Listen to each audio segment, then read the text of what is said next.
Reka mbashimire cyane mwese mukurikiye Buwiz TV, nizere ko mumeze neza. Wowe wakoze subscribe hano kuri Buwiz TV, ngushimire cyane. Ariko nawe niba utarakora subscribe, ushobora kuyikora muri akanya kugira ngo ujye ubasha gukurikira amakuru abavugwa hirya no hino ku isi, amakuru agiye atandukanye muri sport, mu myidagaduro, makuru y'ubukungu, makuru ya politique ndetse n'inkuru zidasanzwe yose yakurikira live hano kuri Buwiz TV.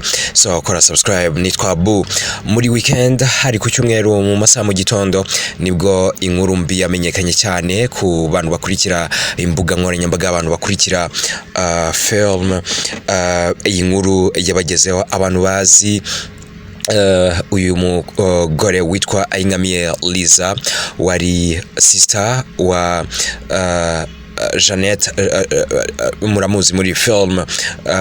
Nibwo mwamenye yuko witwa Liza Ayingamiye yitabye Imana.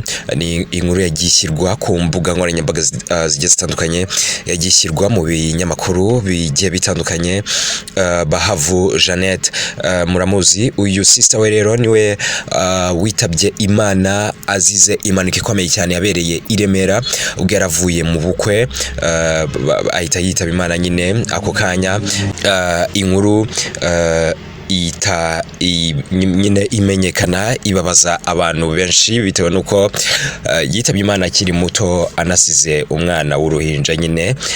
Urumva yuko ari ibintu biteye imuhwe, abantu benshi byabagoye guhita babyakira, by'umwihariko nk'abakoresha imbuga nkoranyambaga. Inkuru nayishyize ku mbuga nkoranyambaga nyine, abenshi bagira ngo ni inkuru itariyo, bagira ngo ni ikinyoma nyine. Za nkuru abantu bajya bapostinga bavuga yuko abantu bitabye Imana, ariko inkuru yariyo.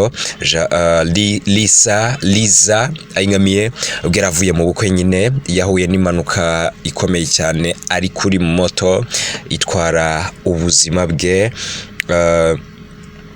Inzozi ze nyine, gahunda yari afite zose zihita zihagarara ako kanya. Isi yacu niko imeze, ubuzima niko bumeze, ntabwo tuba tuzi isaha ndetse n'umunsi, kubera ko urupfu iyo rugushatse rurakujyana rutitaye ku nzozi wari ufite, ku ntego wari ufite, ku mwana muto wabyaye, umugabo mwiza wasize, imitungo ihenze, rurakujyana nta muhwe rufite. Now kuri gahunda rero zindi nyuma y'urupfu rwa Liza, gahunda zo kumuherekeza mu cyubahiro, uburyo zipanze kugeza aka kanya. Reka nkubwire yuko ejo kuwa gatatu w'itariki 5 z'ukwezi kwa munani muri uyu mwaka wa 2026 aribwo gahunda z'igitaramo cyo kwizihiza ubuzima bwa Liza Ayingamiye kizaba. Ni igitaramo kizatangira ku isaha ya saa 11 zuzuye kugeza ku isaha y'isa 3 z'ijoro. Niho hazaba gahunda yo kwizihiza ubuzima bwa Liza Ayingamiye, aho iyi gahunda izabera Kanombe ku Gasaraba. Abazi ku Gasaraba ni hirya y'ikibuga cy'indege ho gato nka metero nka 200 byibuza uvuye kuri rompo yo ku kibuga cy'indege. Ni ahazwi nka home twin, ni nayita nka sali ikunze kuberamo amakwe, ikunze kuberamo gahunda z'ibiriyo bigiye bitandukanye. So iyi gahunda niyo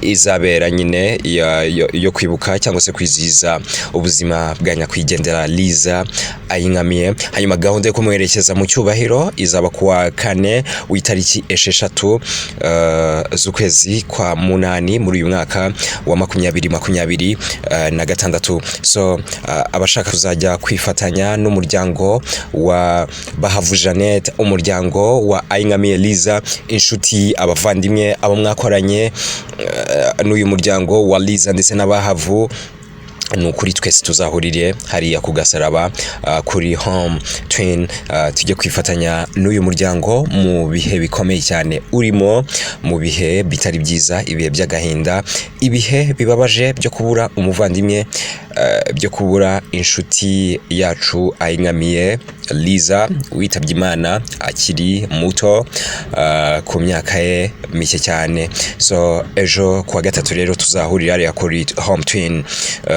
Kanombe ku Gasaraba kugira ngo tuzizize ubuzima bwa Liza Ayinkamiye. Kora subscribe hano kuri Buwiz TV niba utarakora subscribe. Nitwa Bu.